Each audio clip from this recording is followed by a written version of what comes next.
When COVID hit last year, public schools, like other institutions, were forced to shut down.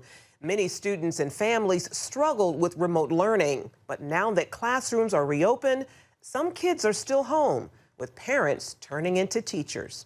Crystal Lynch recently turned her Apopka, Florida home into a classroom for her boys. That also means teaching 3 grade levels, 3rd, 5th, and high school. I didn't like what I was seeing with the numbers in Florida, of course, with the virus.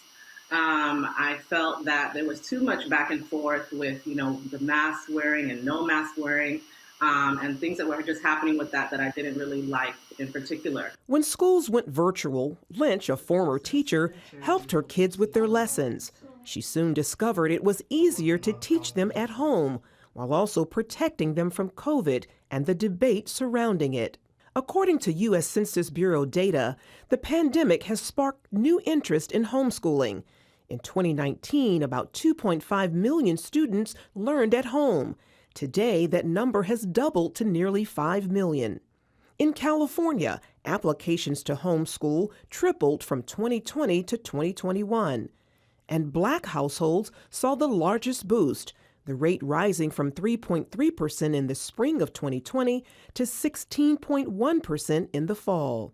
Virginia is part of this growing trend. We have gone from 44,000 homeschoolers to over 65,000 homeschoolers just in the state of Virginia alone. Yvonne Bunn of the state's Home Educators Association says while COVID plays a role in the increase, other factors are also having an impact. For example, more schools are adopting critical race theory, an academic concept teaching racism exists everywhere in America. We have certainly seen a tremendous outcry from the community. They are not happy with this, and many minority homeschoolers are not, parents are not happy with this either. Many want to shield their kids from other hot-button issues, such as transgender policies in public schools. A common theme for a number of parents is that their kids performed well while homeschooling, and they don't want to change that. And the results are undeniable.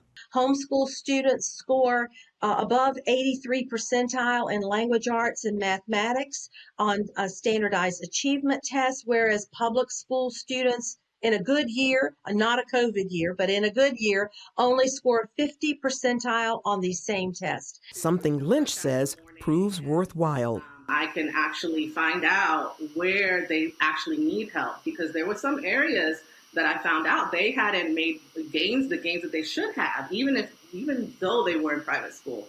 There are certain areas I could work with them on. I would definitely probably continue this moving forward, because the kids love it, I love it, and we're seeing great gains from it. Charlene Aaron, CBN News. Well, clearly there's a revolt going on in our country where people are sick and tired of being sick and tired of hearing what's happening in our public schools, and they're literally saying, well, no, I can do a much better job at home.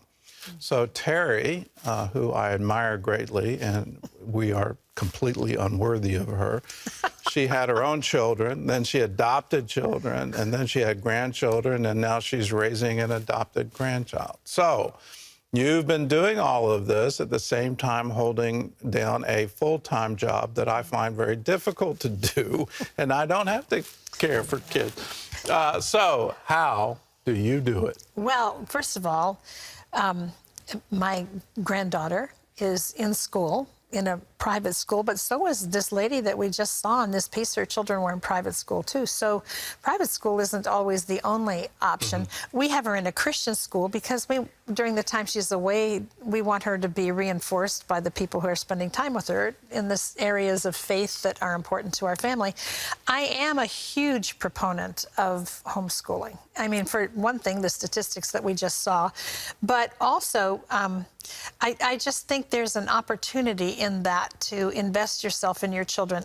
I think you have to be home to do that well. Yeah. But there are other options. There are homeschool co-ops, and you know, it's just so creative what's happening out there. I love seeing how parents are finding answers for themselves and their children in the midst of all of this. And plenty of resources online. My goodness. And plenty of help from people that have been through it and understand how hard it is to do it. You know, I don't think it's just the time constraint that makes people hesitate. I think they feel unqualified, but I'm here to tell you, you are right. The information that's out there to reinforce you, to help you through the process is unbelievable.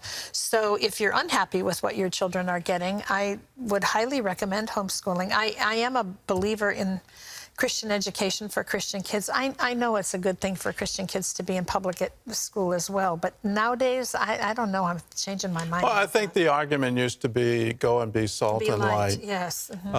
But increasingly, the darkness has gotten so dark, and now you have politicians saying parents should have no input on their child's education. Unbelievable. You have school boards who are actively promoting agendas that have nothing to do with American values, and you know, just being a Christian is now becoming strange in our culture, and so it's a good thing. Let's encourage the good thing. Absolutely, and support each other in it.